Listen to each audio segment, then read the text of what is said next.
दादी नानी के पिटारे से चुराकर कुछ कहानियां लाया हूं। राजा रानी और परियों के परे जो दुनिया है उसमें बसी कुछ अंधेरी रातों की कहानी। मैं हूं अंकित बोस और यह है भय ओरिजिनल्स, जहां मैं आपको सुनाऊंगा कुछ दिल को दहला देने वाली ओरिजिनल हॉरर स्टोरीज। कहानियों से जुड़े रहने के लिए मेरे चैनल को सब्सक्राइब करना ना भूलें। तो आइए मैं कुछ पन्ने पलटता हूं और आपको सुनाता हूं भय से भरी हुई एक दास्तान।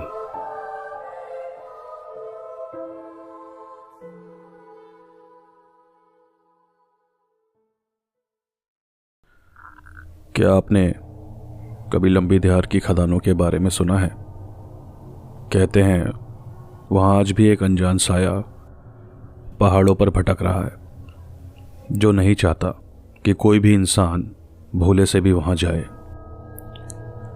कुछ जगहों को हमें अकेला ही छोड़ देना चाहिए, लेकिन इंसान की आदत है कि जिस काम के लिए मना किया जाए उस काम को करने का और मन करता है, और कभी कभी हमें इसकी बहुत बड़ी कीमत चुकानी पड़ती है।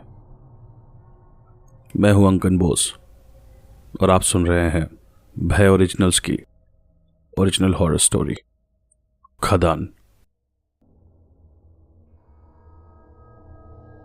ये कहानी है हिंदुस्तान के उत्तर में बसे एक खूबसूरत शहर मसूरी की, जो हमेशा पर्यटकों से खचाखच भरा रहता है, खासकर सर्दियों में जब पूरे देश भर से लोग वहां की वादियों का मजा उठाने जाते हैं। उन्हीं में से एक थे अविनाश और रवि, जो अभी कुछ दिन पहले ही छुट्टियां मनाने मसूरी आए हुए थे। मसूरी में उस वक्त कड़ाके की ठंड पड़ी हुई थी और बीमारी की वजह से इस साल ज़्यादातर शाम को मार्केट्स में भीड़ कम ही रहती थी। जो भी हो, रवि और अविनाश को यह बात बहुत पसंद आ रही थी कि इस साल मसूरी में ज़्यादा भीड़ नहीं है और उन दोनों को आराम से घूमने और पूरा एक्सप्लोर करने का मौका मिलेगा। भीड़ भाड़ वैसे भी उन दोनों को कुछ खास पसंद नहीं थी। दोनों ही कॉर्पोरेट सेक्टर में थे, तो स्ट्रेस की वजह से शुरू से ही उन्हें शांत जगहों पर कुछ टाइम बिताने जाने की आदत थी।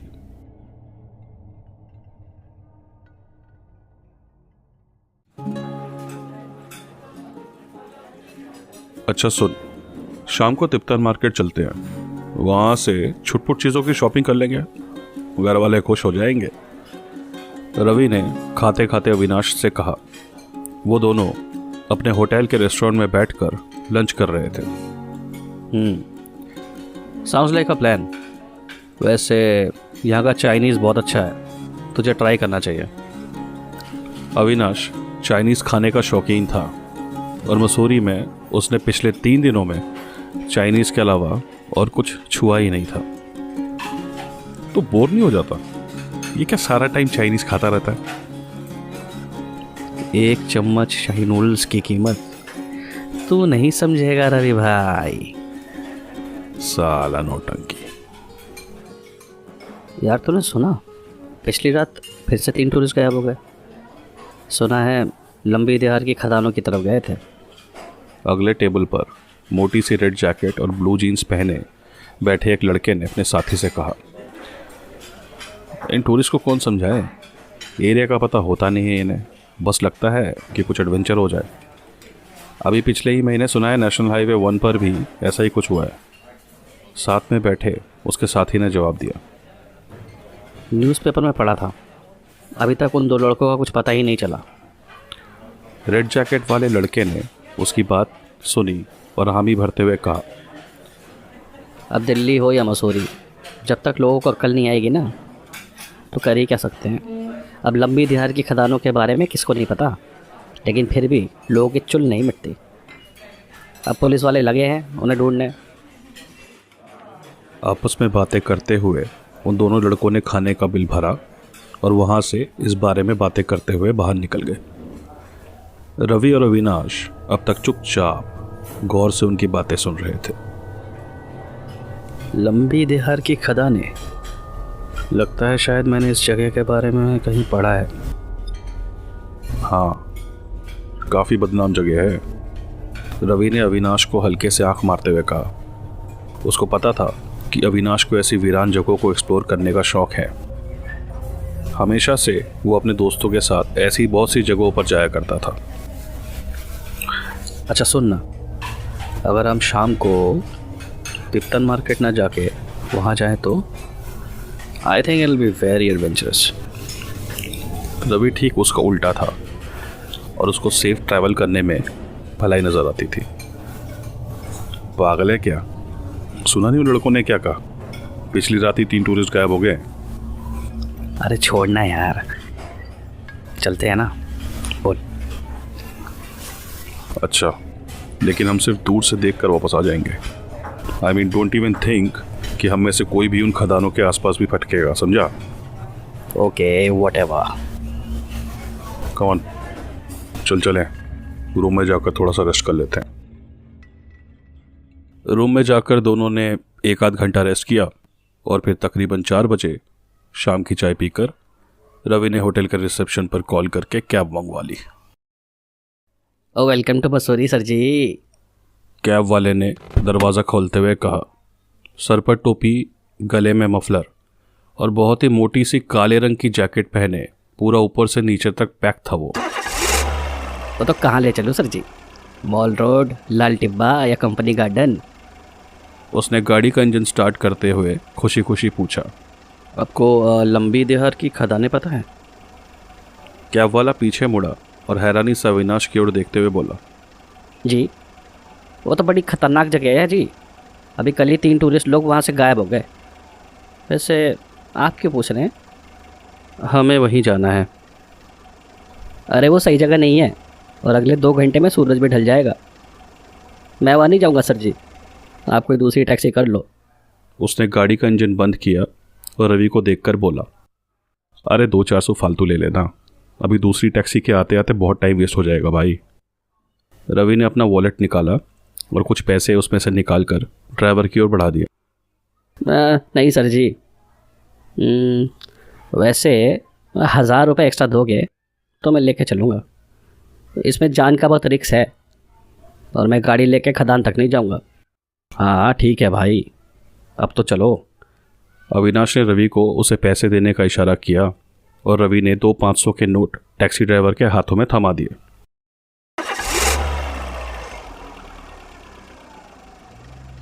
वैसे भैया, ये लंबी दिहार की खदानों का क्या इतिहास है? बहुत पुरानी बात है। 1990 में जब ये खदानों का काम स्टार्ट हुआ था ना, तो कहते हैं कि कम से कम 50,000 मजदूर खून की उल्टियाँ करते करके मर गए वहाँ। सच में? और तो और अब वहाँ कोई जाता भी नहीं। कहते हैं वहाँ किसी चुड़ैल का साया था। बड़े बूढ़े तो बताते हैं कि आज भी वो वहीं पहाड़ों में भटकती है। वाह, इंटरेस्टिंग। अविनाश इंटरेस्ट लेते हुए थोड़ा और आगे झुका। फिर क्या?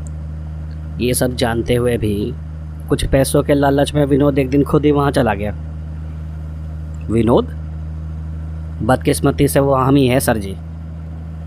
अब राम जी रक्षा करे हमारी बस। गाड़ी टेढ़े मेढ़े पहाड़ी रास्तों से होते हुए चलती जा रही थी और वो तीनों आगे होने वाली घटनाओं से अनजान आपस में बातें करते हुए लंबी दिहार की खदानों की ओर बढ़ रहे थे। एक आखिरी मोड़ से होते हुए गाड़ी धीमे धीमे एक पहाड़ी के पास जाके रुक गई।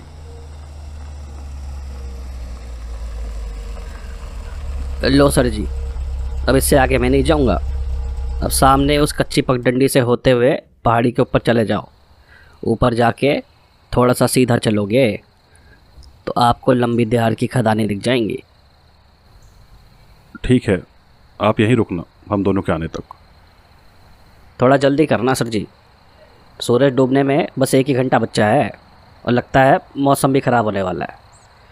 बारिश में पगडंडी पर चलना लगभग नामुमकिन हो जाता है सर जी। रवि और अविनाश ने विनोद की इस बात पर ज़्यादा ध्यान नहीं दिया और दोनों धीरे धीरे पगडंडी से होते हुए पहाड़ी के ऊपर जाने लगे। विनोद गाड़ी की बोनेट पर बैठा और सिगरेट जलाकर उन दोनों को देखता रहा। शायद वो भी वही सोच रहा था जो छोटे शहर के लोग अक्सर बड़े शहर वालों के बारे में सोचा करते हैं कि उन्हें लगता है कि बड़े बुजुर्गों की कही हुई बातें किस्से कहानियों के सिवाय और कुछ नहीं। केयरफुल, ले मेरा हाथ पकड़ ले। अविनाश ने रवि की ओर देखा और उसके हाथों को कसकर पकड़ते हुए धीरे धीरे पहाड़ी के ऊपर तक पहुंच गया। वाओ, लुक एट दिस यार, इट्स सो ब्यूटीफुल। आसपास की वादियां वाकई ही बहुत खूबसूरत थी और अब रवि को भी लग रहा था कि अविनाश और उसका किसी टूरिस्ट स्पॉट पर न जाकर वहां आने का फैसला बिल्कुल सही था। वो can you see that the infamous लंबी तिहार की खदान। अविनाश ने अपने हाथों से इशारा करते हुए कहा। उन्हें कुछ दूर आगे पहाड़ी पर पेड़ों के पीछे खदानें नजर आने लगी थी और वो दोनों फटाफट उसकी तरफ बढ़ने लगे। टूटी फूटी पगडंडियों पर चलते चलते वो एक छोटे से झरने के पास से गुजरे और पहाड़ी से नीचे उतरते हुए साथ वाली पहाड़ी से होते हुए वो आखिरकार वहाँ पहुँच ही गए। चारों तरफ से पेड़ों से घिरी हुई, बादलों की चादरों से ढकी बिना छत की इमारत और काई में लिपटी हुई मैली कुचली दीवारें, जिनमें कुछ जगहों पर एक आध लोगों ने पेंट से अपने नाम लिखे हुए थे, और बीच में एक ऊंची सी इमारत जिसकी लचक हालत इस बात की गवाही दे रही थी कि अब यहाँ सिवाय भूले भटके कुछ लोगों के और कोई नहीं आता। हो गया शौक पूरा, अब चलें, मौसम खराब होने वाला है। रोकना है यार, एक आध फोटोग्राफ्स तो खींच लूँ, अपने इंस्टाग्राम पर डालूंगा। अविनाश अपने मोबाइल से तस्वीरें खींचने में लगा हुआ था। वो क्या है? अब उधर किधर जा रहा है? रवि अविनाश के पीछे पीछे गया और उसने देखा अविनाश एक गुफा के मुंह के बाहर खड़ा उसे निहार रहा था। आई वंडर इसके अंदर क्या है।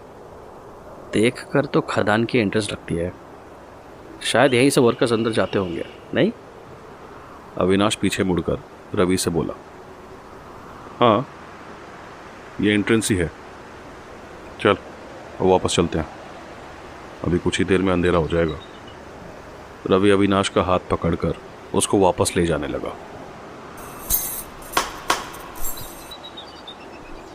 वेट, तूने सुना? मुझे लगा अंदर से कुछ आवाज़ आई। आवाज अंदर नहीं, तेरे दिमाग में है। अब बहाने मत बना, चल यहां से।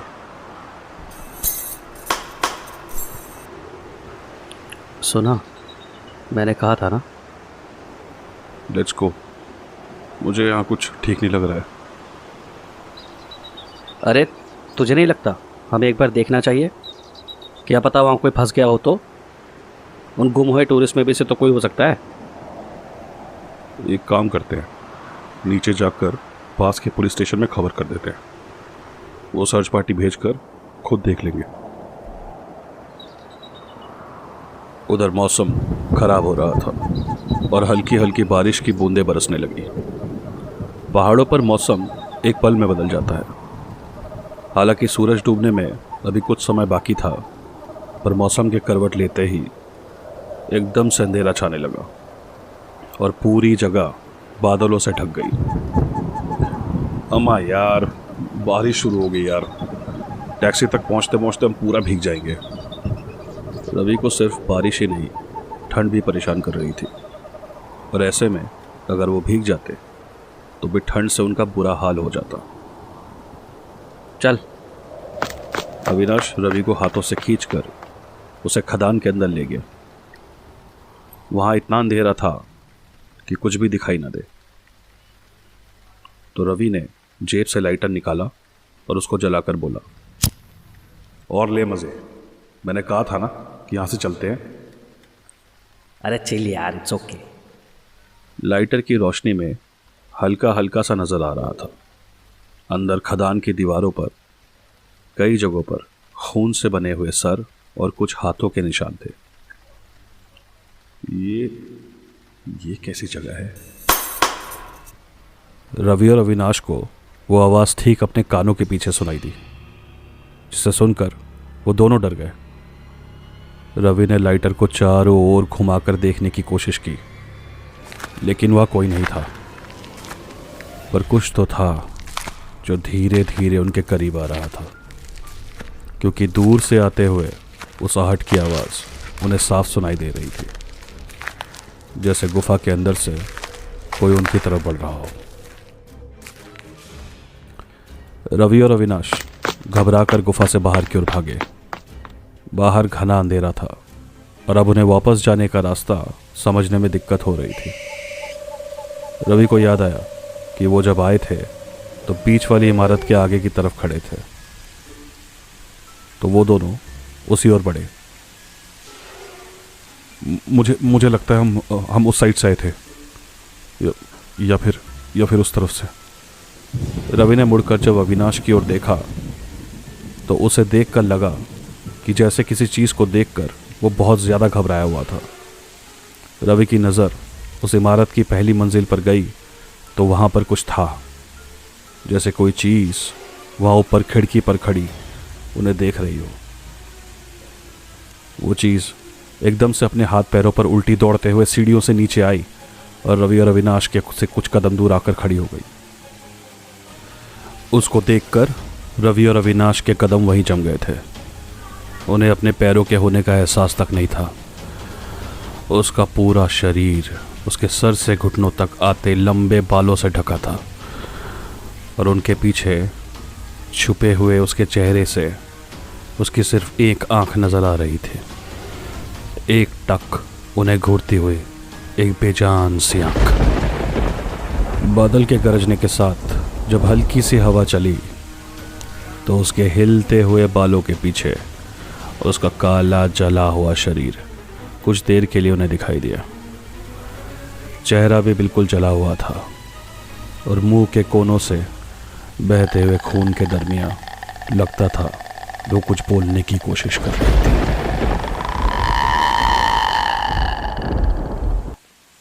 वो जो भी थी, चुड़ैल, डायन या फिर कुछ और, इस दुनिया की तो नहीं थी।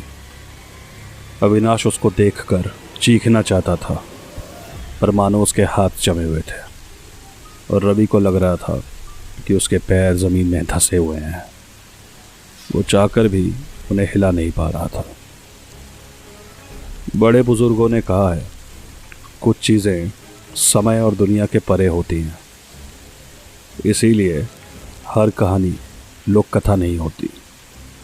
कुछ कहानियों की जड़ें सच्चाई में गड़ी हुई होती है। सर जी।